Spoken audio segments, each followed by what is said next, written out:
Hello રોકાણકાર મિત્રો, આજના વિડીયોમાં દરેકનું સ્વાગત છે. અત્યારે 11 થી 13 તારીખની વચ્ચે જે 3 આઈપીઓ ચાલે છે એમાંથી 2 આઈપીઓના વિડીયો ઓલરેડી તમે જોઈ લીધા હશે, મોબીક્વિક અને વિશાલ મેગા માર્ટનો આઈપીઓ. ત્રીજું જે આપણે આઈપીઓનું ડિસ્કશન બાકી છે એ છે સાઈ લાઈફ સાયન્સીસનો વિડીયો.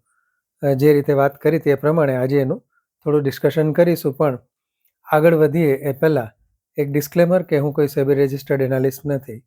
તો અહીંયા જે કોઈ આઈપીઓની ચર્ચા થાય એ એપ્લાય કરવી કે ન કરવી એ માટે નથી કરતા. આપણે ફક્ત એજ્યુકેશનલ પર્પઝ માટે અહીંયા ચર્ચા કરીએ છીએ, અને એપ્લાય કરવું કે ન કરવું એ તમે રિસર્ચ કરીને તમારો નિર્ણય લેશો, અથવા તો તમારા ફાઇનાન્શિયલ એડવાઇઝરની સલાહ લઈ અને એ નિર્ણય લેશો.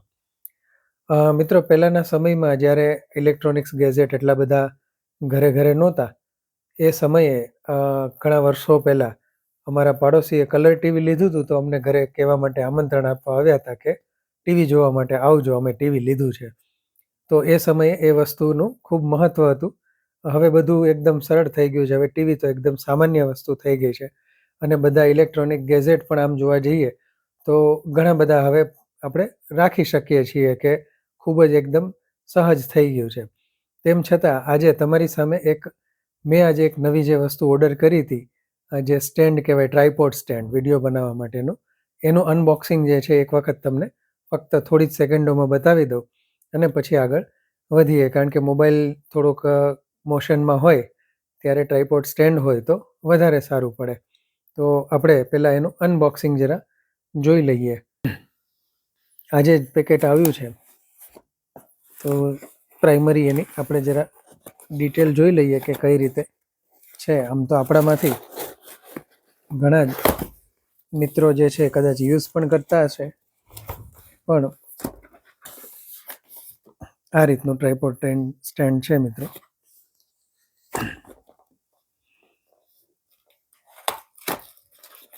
એમેઝોન ઉપરથી મંગાવ્યું છે. આ રીતે એની સ્ટિક હોય છે, અને પછી તમે એને આ સ્ટિકમાં હોલ્ડ કરી મોબાઈલને અને પછી એનો યુઝ કરી શકો છો. બાકીની યુટિલિટી થોડો સમય મળે પછી આપણે જોઈશું.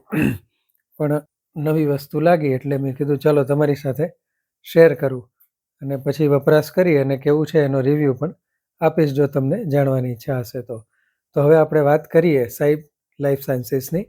આનો વિડીયો આપણે એટલા માટે બાકી રાખ્યો હતો કે વિચાર કરતો હતો કે એની ડિટેલ્સ જોયા પછી બનાવવું કે કેમ. કારણ કે એક સમયે એવું થતું હતું કે લગભગ તો હું પોતે પણ એપ્લાય કરવા માટે એટલો બધો કન્વિન્સ નહોતો થતો, તો પછી એની ચર્ચા કરવાનું જરૂરી નહોતું લાગ્યું. પણ જે રીતે ગ્રે માર્કેટ પ્રીમિયમમાં થોડા ઘણા અપડાઉન છે, 3%માંથી 5%, 7% જેવું ગ્રે માર્કેટ પ્રીમિયમ આજે બોલાય છે, એટલે એમ થયું કે કેટલીક પ્રાઇમરી વિગતો તમારી સાથે શેર કરી લઉં.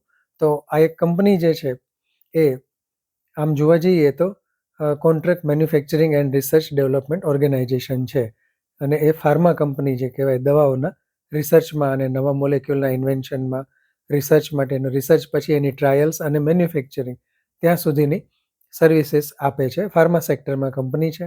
કંપની ઘણા વર્ષોથી છે, ઘણા વર્ષોનો અનુભવ છે, લગભગ 22 થી 24 વર્ષ જૂની કંપની છે.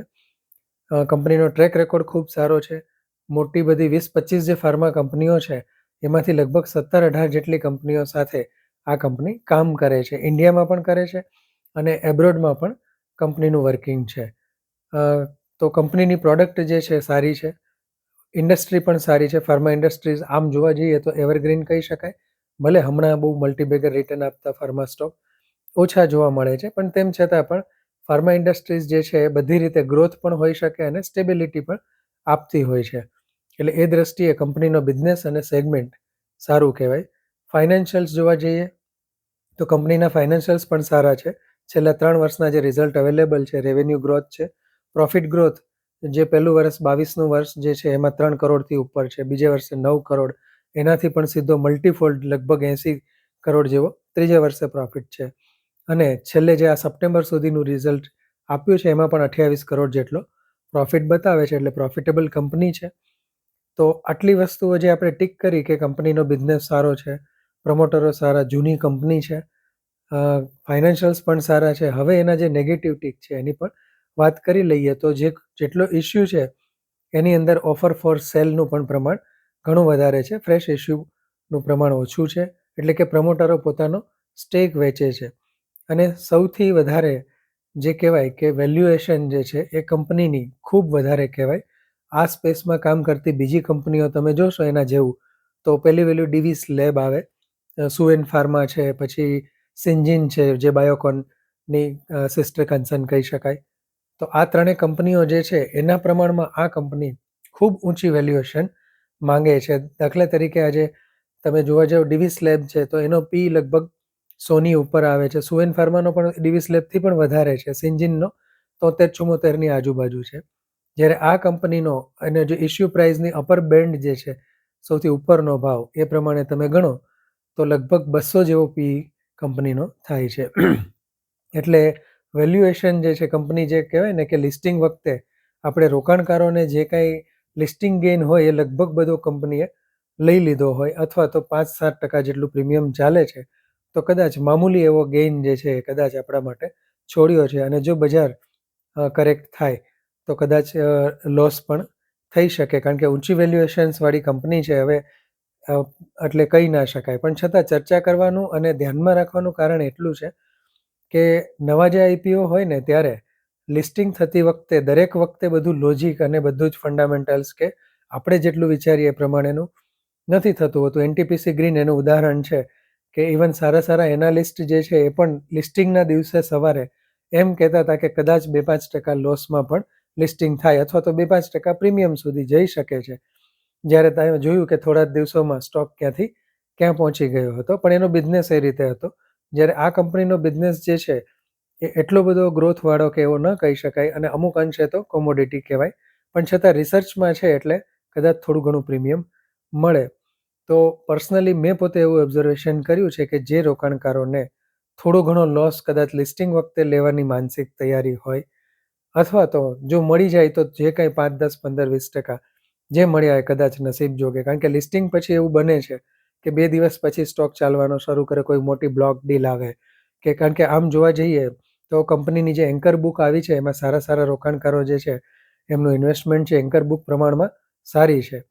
એટલે એવું બની શકે કે કંઈ પણ એવું કારણ આવે તો ઘણી વખત લિસ્ટિંગ થયેલો સ્ટોક ચાલી પણ જતો હોય, પણ છતાં પ્રીમિયમ ઓછું છે એટલે રિસ્ક હંમેશા રહેવાનું છે. અને ગ્રે માર્કેટ પ્રીમિયમ પણ આમ તો અંદાજ કહી શકાય.